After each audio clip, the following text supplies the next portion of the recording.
আপনি কি আপনার স্বাস্থ্য ও শরীর নিয়ে চিন্তিত আছেন?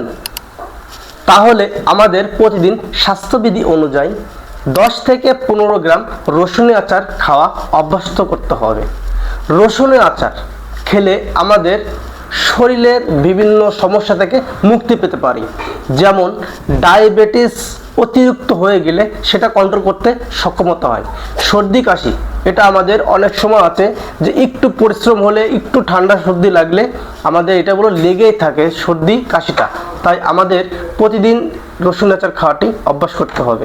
রসুন আচার খেলে শুধু স্বাদের নয়, রসুন আচার যদি একবার ভাতের সঙ্গে খাওয়া হয় তাহলে তো স্বাদটা থেকে অন্যরকম। তো আমাদের যে এই রসুনের আচারটি এখনও যারা আপনারা অর্ডার দিয়ে নাই, তো খুব দ্রুতভাবে ইনশাল্লাহ যদি অর্ডার দিতে পারেন তো আলহামদুলিল্লাহ আপনারা অনেক ভালো ফলাফল পাবেন। তো আমরা এই রসুন আচারটি নিজেদের ঘরোয়া পদ্ধতিতে তৈরি করে থাকি। তো আমাদের কাছ থেকে যারা এখনও নিতে পারেন নাই, তো ইনশাল্লাহ অর্ডার করতে পারেন।